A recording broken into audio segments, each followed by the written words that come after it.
मैं एक्सप्लेन करने वाला हूँ वंस एंड थीव सीरीज के अगले एपिसोड। अगर आप सीधा इस वीडियो पर आए हैं और आपने इसके पहले के पार्ट नहीं देखे तो पहले जाकर इसके बाकी के पार्ट देख ले, जिसका लिंक मैंने डिस्क्रिप्शन और आई बटन में दिया है, वरना ये वीडियो आपको समझ नहीं आएगा। तो इसके पहले वाले वीडियो में हमने देखा था कि इबुजारा ने ईमान और उसके फादर को देवन से बचा लिया और देवन की मौत भी हो गई और यहीं पर ये एपिसोड भी खत्म हुआ था।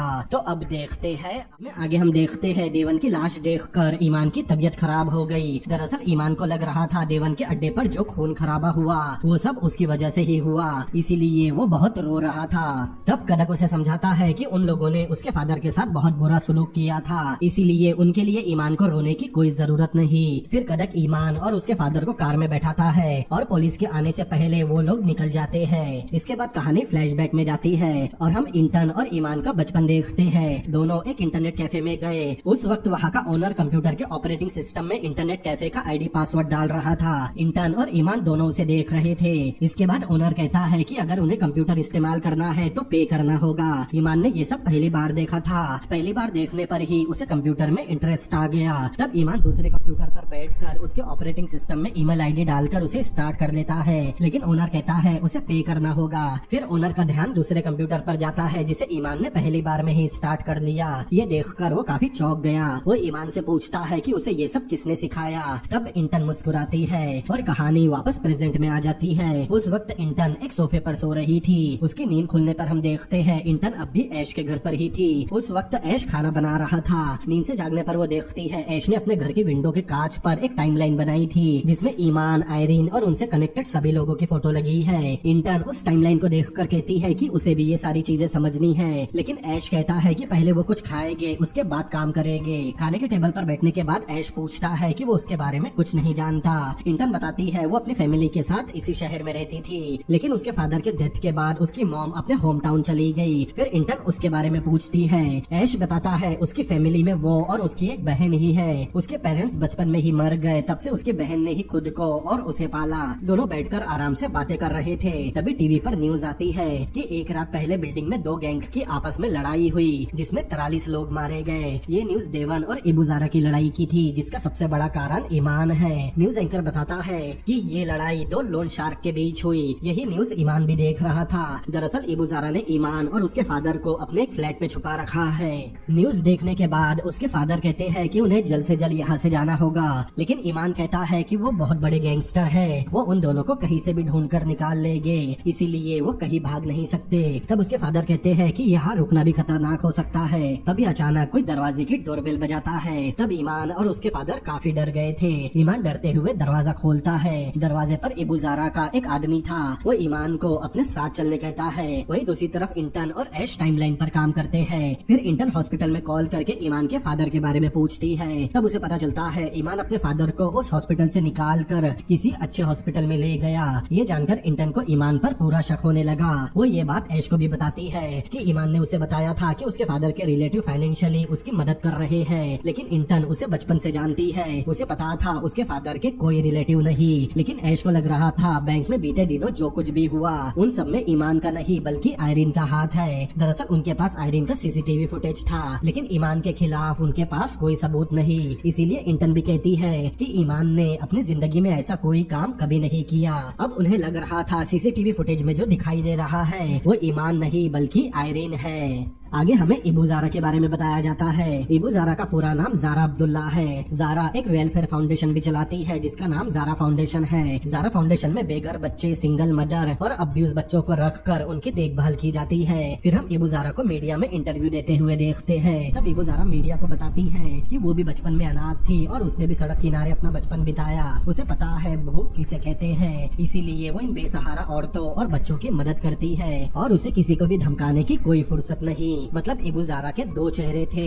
दुनिया के सामने वो एक महान औरत थी, लेकिन दुनिया को ये नहीं पता कि वो एक खतरनाक डॉन भी है, और जिन्हें पता है उन्हें अपना मुंह खोलने की परमिशन नहीं। इंटरव्यू खत्म होने के बाद इबुजारा ईमान से मिलकर कहती है कि उसके फादर बहुत लकी है कि उनके पास ईमान जैसा बेटा है, वरना कोई भी इबुजारा से हेल्प मांगने की हिम्मत नहीं करता। फिर इबुजारा ईमान को अपने साथ अपनी कार में ले जाती है। फिर एक रोड पर उतरकर ईमान के साथ पैदल चलने लगती है। दरअसल वो ईमान को अपने साथ शहर के कॉर्पोरेट सेक्टर वाले एरिया एरिया में लाई थी जहाँ बहुत ऊंची ऊंची बिल्डिंग्स है जिसमें बड़े बड़े अमीर लोगों के ऑफिसेस थे। फिर वो ईमान से पूछती है कि क्या उसे पता है दिन पर दिन चीजों की कीमत बढ़ती क्यों जा रही है। एक गरीब के लिए घर खरीदना या फिर जमीन खरीदना इतना मुश्किल क्यों होता जा रहा है, क्योंकि उन बड़े बड़े अमीर लोगों ने इन सारी चीजों पर कब्जा कर रखा है और आम लोगों का सपना है कि एक दिन वो भी अच्छे घर में रहे और एक अच्छी कार चलाए, एक अच्छी लग्जेरियस लाइफ जिए। इसीलिए आम लोग अमीर लोगों के अंडर काम करते हैं, लेकिन हमेशा कर्ज में रहते हैं और कर्ज में ही मर जाते हैं। इबू ज़ारा कहती है ईमान एक लौता नहीं जो चोरी करता है, उससे बड़े बड़े चोर उन बिल्डिंग्स में अपने ऑफिस में बैठे हैं। तब ईमान पूछता है कि वो उससे चाहती क्या है।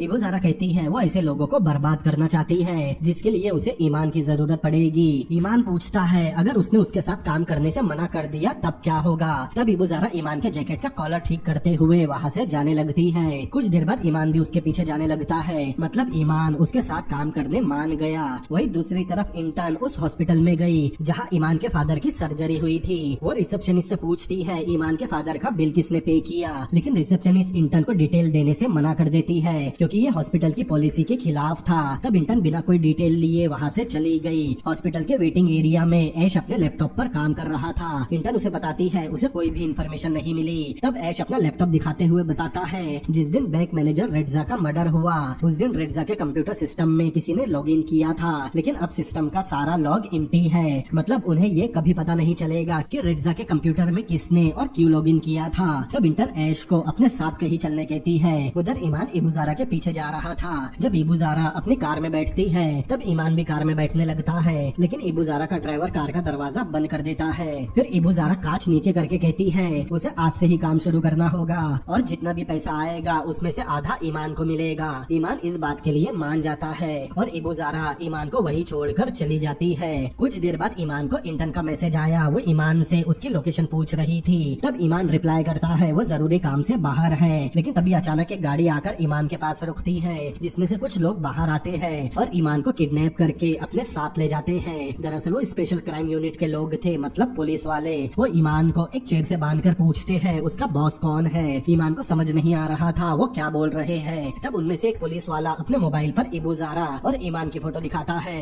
जब वो रोड पर खड़े बात कर रहे थे तब उस पुलिस वाले ने उन दोनों की फोटो ले ली थी। तब ईमान पुलिस वालों को बताता है उसने उसे ज़ारा फाउंडेशन से रिलेटेड कुछ चैरिटी वर्क के लिए बुलाया था, लेकिन पुलिस वालों को पता था ईमान झूठ बोल रहा है, इसीलिए वो उसे एक थप्पड़ मारते हैं। फिर एक पुलिस वाला उसे अपने मोबाइल में देवन और उसके आदमियों की लाशें दिखाकर पूछता है इन्हें इबू ज़ारा के लोगों ने मारा और वो इस बारे में क्या जानता है, लेकिन ईमान कहता है वो इनमें से किसी को नहीं जानता और उसे कुछ नहीं पता। पुलिस वाला कहता है उसे इबू ज़ारा चाहिए, इसीलिए वो ईमान को बयान देने कहता है, लेकिन ईमान बयान देने से मना कर देता है और इतना ही कहता है उसे सच में कुछ नहीं पता। तब दोनों पुलिस वाले ईमान को टॉर्चर करने लगते हैं। वही दूसरी तरफ ईमान के फादर बैग में अपने कपड़े भर रहे थे। तभी उनके मोबाइल पर इंटर्न का कॉल आता है जिसे देखकर वो थोड़े घबरा गए थे। कॉल उठाने के बाद ईमान के फादर कहते हैं वो ठीक है और हॉस्पिटल से घर आ गए। इंटर्न कहती है वो उनसे मिलने उनके घर आ रही है, लेकिन ईमान के फादर इबू ज़ारा के फ्लैट पर थे। पहले वो थोड़ी देर कुछ नहीं बोलते, फिर कुछ देर बाद इंटर्न को घर आने कहते हैं और कॉल कट कर देते हैं। उधर पुलिस वाले ईमान को टॉर्चर करने के बाद पूछते हैं क्या वो इबू ज़ारा से डरता है और क्या इबू ज़ारा ने उसे कोई धमकी दी है, लेकिन ईमान कुछ नहीं कहता। तब पुलिस वाला कहता है कि अगर उसने कुछ नहीं बताया तो उसे जेल में डाल दिया जाएगा। तब दूसरा पुलिस वाला कहता है अगर ईमान पुलिस का गवाह बन जाए तब वो उसे छोड़ देंगे। पहले ईमान पुलिस को सच बताने का सोचता है, लेकिन तभी उसे याद आता है उसके फादर अब भी इबू ज़ारा के फ्लैट पर है। अगर उसने इबू ज़ारा के खिलाफ गवाही दी तब इबू ज़ारा उसके फादर को जान से मार देगी, इसीलिए वो फिर से यही कहता है उसे कुछ नहीं पता। तब दोनों पुलिस वाले ईमान को उसी गाड़ी में डालकर एक जगह पर ले जाते हैं और उसे वही छोड़कर वहाँ से चले जाते हैं। तभी कुछ देर बाद ईमान को उसके फादर का कॉल आता है। वो ईमान को उसके पुराने घर पर जाने कहते हैं क्योंकि वह इंटर्न और ऐश पहुँच रहे थे। अगले सीन में हम देखते हैं इंटर्न और ऐश ईमान के पुराने घर पहुँचे। इंटर्न घर का दरवाजा नॉक करके ईमान के फादर को आवाज देती है, लेकिन कोई दरवाजा नहीं खोलता। तब इंटर्न को शक होता है, लेकिन ऐश को लग रहा था ईमान के फादर किसी काम से बाहर गए हो। तभी अचानक पीछे से ईमान के फादर ने आवाज दी। उनके हाथ में 2 पॉलिथीन भी थी, मतलब वो ऐसा दिखा रहे थे वो इंटर्न और ऐश के लिए कुछ नाश्ता लेने गए थे। आगे हम देखते हैं ईमान के फादर इंटर्न और ऐश के साथ अपने पुराने घर में बातें कर रहे थे। तभी वहाँ ईमान भी पहुँचता है। ईमान भागते हुए अपने घर पर आया था, इसीलिए उसके कपड़े पसीने से गीले थे। इंटर्न उसकी हालत देखकर पूछती है वो ठीक तो है। ईमान कहता है वो ठीक है, बस किसी गाड़ी ने उस पर कीचड़ उछाल दिया और उसने बाहर ही अपने कपड़े पानी से साफ किए, इसीलिए उसके कपड़े गीले हैं। कुछ देर बात करने के बाद इंटर्न पूछती है ईमान ने हॉस्पिटल का बिल कैसे पे किया। ईमान बताता है उसने 70,000 का बिल पे किया, जिसमें उसके फादर के रिलेटिव्स ने उसकी मदद की। उसके फादर बताते हैं ईमान के चाचा ने अपनी जमीन बेचकर उनके इलाज के लिए पैसे दिए। फिर इंटर्न अपना मोबाइल निकाल कर ईमान को वही सीसीटीवी फुटेज दिखाती है जिसमें ईमान हाउसकीपिंग का यूनिफॉर्म पहने हुए था और ट्रॉली लेकर कहीं जा रहा था। वो कहती है कोई शेमत के फिंगरप्रिंट इस्तेमाल करके एडमिन रूम में गया और वहाँ से ऐश के नाम का एक्सेस कार्ड बनाकर सर्वर रूम में घुसा। तब ईमान कहता है हो सकता है वो शेमत ही हो, लेकिन इंटर्न कहती है शेमत उस वक्त अपनी जगह पर ही बैठा था। ईमान ने उसे बताया था वो अपना काउंटर छोड़कर कहीं नहीं गया, लेकिन उसकी बाजू वाली लेडी ने बताया ईमान उस वक्त टॉयलेट गया था। ईमान कहता है उसे नहीं पता था, उसे ये भी बताना होगा कि वो टॉयलेट गया था। इसके लिए ईमान माफी मांगता है। तब इंटर्न वहाँ से निकलकर गुस्से से कार में बैठने जाती है। तब ऐश जल्दी से उसके पीछे जाता है। इंटर्न को पता था कि ईमान झूठ बोल रहा है, लेकिन वो उसके फादर की वजह से कुछ नहीं कहती, इसीलिए वो बाहर निकलकर ऐश के गले लगकर रोने लगती है। जब इंटर्न ऐश के गले लगकर रो रही थी तब ईमान को उसे देखकर बुरा लग रहा था, क्योंकि वो इंटर्न को पसंद करता है और उसे पता था इंटर्न जानती है उसने झूठ बोला।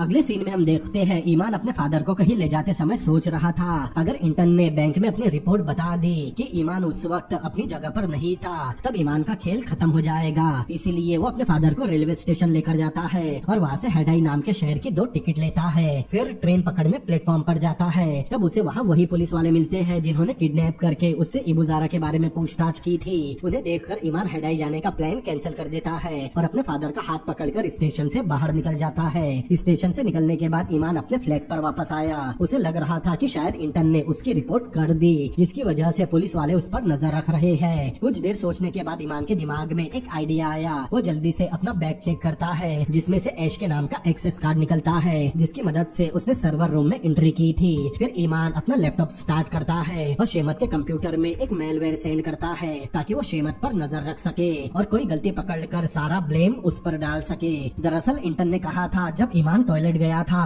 तब शेमत अपने डेस्क पर बैठा था, लेकिन ईमान को याद है जब वो टॉयलेट में था तब शेमत भी टॉयलेट में था। आगे हम देखते हैं शेमत बैंक में अपना कंप्यूटर स्टार्ट करता है। तब उसे एक ईमेल मिलता है। वो ईमेल फ्री हॉलिडे पैकेज का था जिसे देखकर शेमत खुश हो जाता है। दरअसल ईमान ने उसी ईमेल में मेलवेयर भेजा था। शेमत के मेल खोलते ही उसका ऑफिस कंप्यूटर हैक हो गया। अब ईमान घर बैठे उसके कंप्यूटर को ऑपरेट कर सकता था, इसीलिए वो सबसे पहले सीसीटीवी फुटेज ढूंढता है। दरअसल शेमत ने खुद को बचाने उतनी ही सीसीटीवी फुटेज रिकवर की थी जिसमें ईमान दिख रहा था और जिस फुटेज में टॉयलेट से निकलते हुए वो खुद दिख रहा था उसे शेमत ने करप्ट ही रहने दी ताकि कोई उस पर शक न करे। इसीलिए उसने रिकवर की हुई सीसीटीवी फुटेज का फोल्डर अलग और करप्ट फाइल का फोल्डर अलग बनाया था और सबको यही बताया कि इतनी ही फाइल रिकवर हुई। फिर ईमान शेमत के कंप्यूटर में जाकर करप्ट फाइल को रिकवर करता है जिसमें शेमत टॉयलेट से निकलते हुए साफ दिख रहा था। इसके बाद वो शेमत के सारे ईमेल चेक करता है ताकि उसे शेमत का पर्सनल मेल मिल सके। कुछ देर सर्च करने के बाद उसे शेमत का पर्सनल ईमेल भी मिल गया।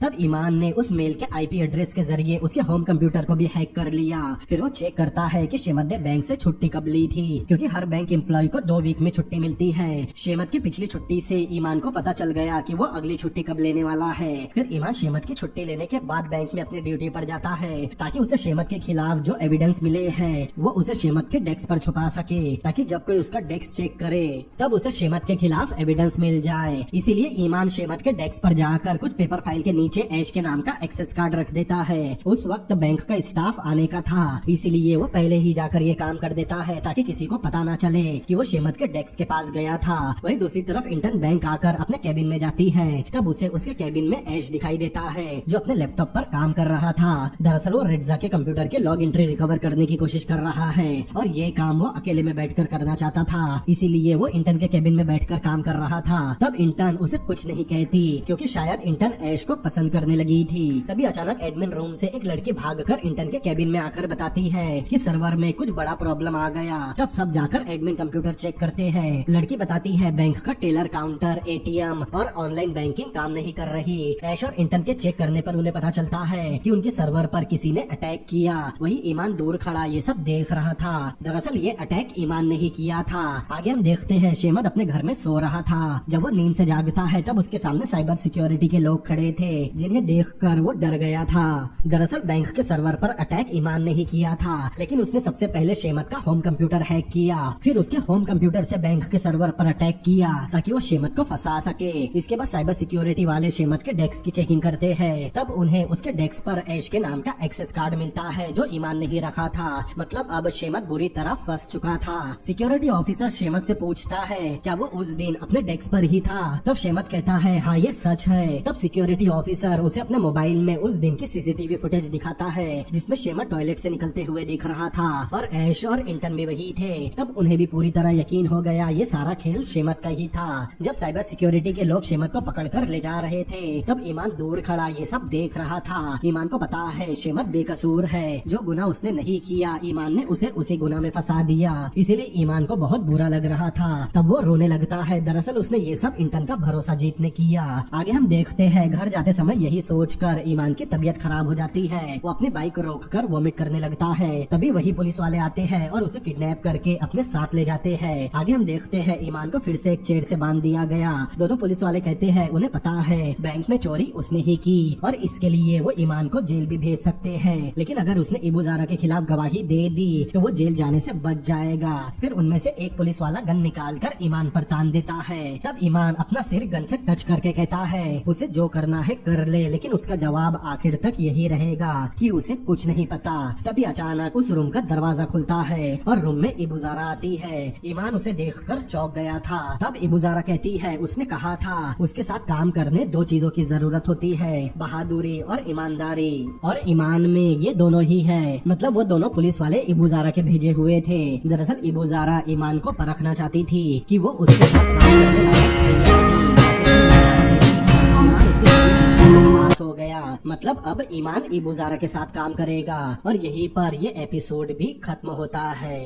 अगले एपिसोड में हम फिर से ईमान और इंटन का बचपन देखते हैं। वो दोनों उसी इंटरनेट कैफे में थे। कैफे ओनर अब उनका अच्छा दोस्त बन गया था। दरअसल ईमान को अपनी माँ का एड्रेस निकालना था, इसीलिए वो कैफे ओनर को एक कार का नंबर बताता है। ये उसी आदमी की कार थी जिसके साथ ईमान की माँ हमेशा के लिए रहने चली गई। नेट कैफे का ओनर गाड़ी के नंबर से उसका एड्रेस निकाल लेता है, लेकिन वो एड्रेस ईमान के घर से बहुत दूर था। वहाँ ईमान अपनी साइकिल से नहीं जा सकता, मतलब उसे बस से जाना होगा। तब इंटन पूछती है क्या उसके पास बस की टिकट के पैसे है भी। ईमान नाम सिर हिलाता है। तब नेट कैफे का ओनर कहता है ईमान बहुत होशियार है, लेकिन वो हमेशा किसी न किसी प्रॉब्लम में फंसा होता है। ये कहते हुए वो एक कार्ड निकाल कर उसमें $100 फिल करता है और ईमान को देकर कहता है जब भी उसे पैसों की जरूरत पड़े वो इस कार्ड का इस्तेमाल करे, लेकिन उसे इस कार्ड को दूसरों से बचा कर रखना होगा, वरना कोई भी उसका कार्ड छीन कर या चुरा कर भाग जाएगा। आगे हम देखते हैं इंटन और ईमान उस जगह पर पहुँचे। पैदल चलते वक्त इंटन ईमान से पूछती है उसकी माँ किसके साथ भागी। ईमान बताता है उसकी माँ जॉब करती थी, वो अपने बॉस के साथ ही भाग गई। इंटन पूछती है आखिर उसकी माँ भागी क्यों। ईमान बताता है क्योंकि उसकी माँ को फैमिली से ज्यादा पैसों से प्यार था।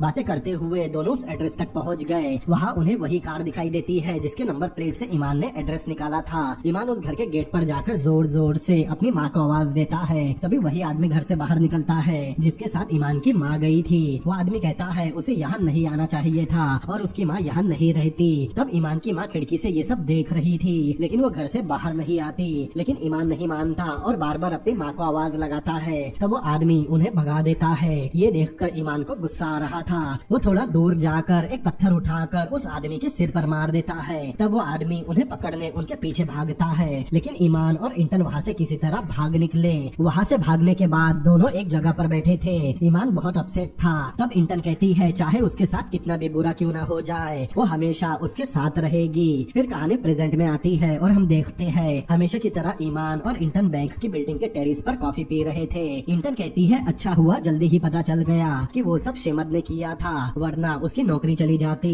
तब ईमान कहता है उसे इंटन को कुछ बताना है, लेकिन तभी अचानक इंटन को ऐश का कॉल आता है। वो उसे अपने घर डिनर पर बुला रहा था। ईमान पूछता है क्या वो दोनों रिलेशनशिप में है। तब इंटन पूछती है क्या उसे जलन हो रही है। फिर इंटन ऐश की तारीफ करने लगती है। तभी ईमान कहता है वो अपनी नौकरी से रिजाइन दे रहा है। ये सुनते ही इंटन चुप हो जाती है और उसकी आंखों से आंसू आ जाते हैं। आगे हम देखते हैं 2 हफ्तों बाद ईमान ने रिजाइन दे दिया। वो इंटन को बताता है उसे वेबसाइट बनाने वाली कंपनी में अच्छे पैकेज के साथ जॉब मिल गई, लेकिन इंटन को ये नहीं पता था कि ईमान का दूसरा जॉब 1 सेंट ट्रांसफर करना है। आगे हम देखते हैं ईमान इबू ज़ारा के लिए काम करने लगा। वो 8 बैंक के 80 मिलियन कस्टमर से रोज 1 सेंट डिडक्ट करता इस तरह वो रोज के 8 लाख रुपए चुरा लेता। 2 हफ्तों में ईमान ने 11.2 मिलियन चुरा लिए और किसी को पता भी नहीं चला। 11.2 मिलियन में से आधा पैसा इबुजारा का था और आधा ईमान का। ईमान अपना पैसा कैश के रूप में एटीएम से निकालता और उसने एक नया कंपनी अकाउंट भी ओपन किया था। वो रोज एटीएम से विड्रॉल किया हुआ पैसा अपने कंपनी अकाउंट में डिपॉजिट करता ताकि किसी को ईमान पर शक न हो, क्योंकि कंपनी अकाउंट में मिलियन रुपीस डिपॉजिट होने के बाद भी कोई प्रॉब्लम नहीं होती। ईमान को पता था कंपनी अकाउंट के लिए उसे टैक्स भी पे करना होगा, इसीलिए उसने पहले से ही वेबसाइट कंपनी के नाम से बहुत सारे फेक इनवॉइस और फेक अकाउंटिंग लॉग बना रखे थे ताकि सबको यही लगे कि ईमान का बहुत बड़ा बिजनेस है। ईमान उन पैसों में से कुछ कैश अपने घर में छुपा कर रखता था ताकि आगे चल के वो पकड़ा भी जाए तब वो उन पैसों का इस्तेमाल करके सारी परेशानियों से बच सके। एक दिन उसके फादर कहते हैं ऐसा कब तक चलेगा, ना तो वो उनके कॉल का जवाब देता है ना ही ठीक से खाना खाता है। फिर ईमान के फादर कहते हैं इबुजारा के लोग उन्हें कभी भी ढूंढ लेंगे, इसीलिए उन्हें यहाँ से भाग जाना चाहिए। मतलब ईमान ने अपने फादर को नहीं बताया कि वो इबुजारा के साथ ही काम कर रहा है और वो फिर से बैंक से पैसे चुरा रहा है। वही दूसरी तरफ इंटर्न ऐश के घर पर थी। तब ऐश बताता है अब तक उसे आयरीन के खिलाफ कोई सबूत नहीं मिले। तब इंटर्न कहती है आयरीन को वो बाद में भी पकड़ सकते हैं, फिलहाल उनकी एक प्रॉब्लम सॉल्व हो गई। लेकिन ऐश को अब भी यकीन नहीं हो रहा कि शेमत ने ये सब किया है। इंटर्न कहती है सारे सबूत शेमत के खिलाफ है और उसने झूठ भी बोला था कि वो उस दिन अपने डेस्क पर ही था। ऐश कहता है इंटर्न को शेमत के पकड़े जाने से ज्यादा खुशी इस बात की है कि ईमान के इन सब में कोई हाथ नहीं। दरअसल ऐश को लग रहा था इंटर्न ईमान को पसंद करती है। तब इंटर्न कहती है ईमान बस उसका बचपन का दोस्त है और उसके फादर के बाद इंटर्न के अलावा उसका कोई नहीं, लेकिन उनके बीच ऐसा कुछ नहीं। तभी इंटर्न के मोबाइल पर उसकी मॉम का मैसेज आता है जिसे देखकर वो निराश हो गई। ऐश उसकी मॉम के बारे में पूछता है। इंटर्न बताती है उसकी मॉम सिर्फ उसे पैसों के लिए याद करती है। तब ऐश इंटर्न को बहुत अच्छे से समझाता है और वो समझ भी जाती है कि पैसों से प्यार नहीं खरीदा जाता। इसके बाद दोनों डिनर करते हैं। उधर ईमान जब अपने घर पर था तब वो अपने फादर की आवाज सुनता है जो किसी पर चिल्ला रहे थे। ईमान दरवाजे पर जाकर देखता है, वहाँ उसे वही बूढ़ा आदमी दिखाई देता है जिसने दीवान के अड्डे पर अटैक किया था। उसका नाम उस्मान है, वो इबुजारा का आदमी था। ईमान पूछता है वो यहाँ क्या कर रहा है। तब उस्मान ईमान का हाथ पकड़कर मोड़ देता है। फिर सीन शिफ्ट होता है और हम देखते हैं बैंक में ऐश अपने लैपटॉप पर कुछ काम कर रहा था, लेकिन जैसे ही इंटर्न उसके पास आती है वो अपना लैपटॉप बंद कर देता है। ये देखकर इंटर्न को कुछ अजीब लगा, लेकिन तभी वहाँ एडमिन रूम की लड़की आती है और दोनों को अपना लैपटॉप दिखाते हुए बताती है उनके बैंक में एक अकाउंट है जो 10 साल से डीएक्टिव था, लेकिन कुछ दिन पहले वो अकाउंट एक्टिवेट हुआ और उस अकाउंट में बैंक के कलेक्शन अकाउंट से 95,000 ट्रांसफर हुए। फिर उस डीएक्टिव अकाउंट से 95,000 किसी ने विड्रॉल कर लिए। ऐश और इंटर्न को पता था बैंक के कलेक्शन अकाउंट में जीएसटी और अदर टैक्सेशन चार्जेस जो बैंक के कस्टमर अकाउंट से डिडक्ट किए जाते हैं वो सब जमा होते हैं, लेकिन कलेक्शन अकाउंट का पैसा किसी दूसरे अकाउंट में ट्रांसफर नहीं किया जाता। लेकिन यहाँ कलेक्शन अकाउंट से पैसा डीएक्टिव अकाउंट में ट्रांसफर हुआ। फिर उस अकाउंट से किसी ने उतना ही पैसा विड्रॉल भी किया।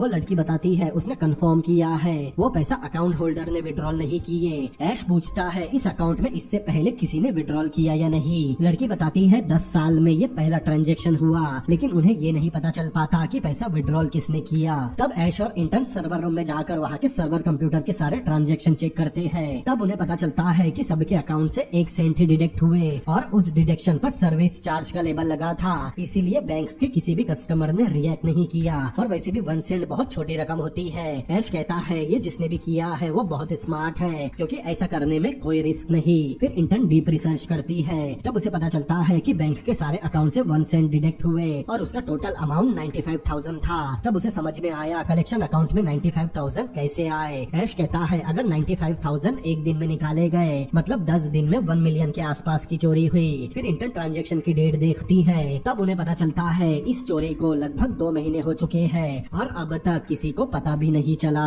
आगे हम देखते हैं ईमान इबुजारा को कॉल करके उस बूढ़े आदमी के बारे में बताता है। उस वक्त इबुजारा एक लैब में थी जहाँ ड्रग मतलब कोकेन बनाया जा रहा था। इबुजारा कहती है उस आदमी का नाम उस्मान है और उसे ईमान को प्रोटेक्ट करने भेजा गया, क्योंकि अब ईमान भी इबुजारा की तरह अमीर बन गया है और अमीर लोगों को प्रोटेक्शन की जरूरत पड़ती है। इबुजारा कहती है उसके लिए रोज के 8 लाख बहुत कम है, अब उसे हर हफ्ते 10 मिलियन चाहिए। ये कहकर वो कॉल कट कर देती है। अब ईमान भी टेंशन में आ गया था। ईमान अपने रूम में आकर हिसाब लगाता है कि एक हफ्ते में 10 मिलियन मतलब रोज के 1.4 मिलियन चुराने होंगे, लेकिन इबुजारा को ये नहीं पता ईमान हर अकाउंट से बस 1 सेंट ही चुराता है, लेकिन अब उसे ज्यादा पैसा चुराना होगा और एक दिन में 1 से ज्यादा बार विड्रॉल भी करना होगा, लेकिन ज्यादा विड्रॉल करने से वो जल्दी पकड़ा जा सकता है। फिर ईमान डिसाइड करता करता है उसे फिर से बिंटेक बैंक में चोरी करनी होगी, तभी सारे बैंक मिलाकर रोज के 1.4 मिलियन हो सकेंगे। इसलिए ईमान जायजा की नाम से एक फेक ईमेल आईडी बनाता है और बिंटेक बैंक में अकाउंट ओपन करने के लिए एक मेल करता है। उस मेल में मेलवेयर था जिससे वहाँ का सर्वर पहले की तरह हैक हो जाएगा।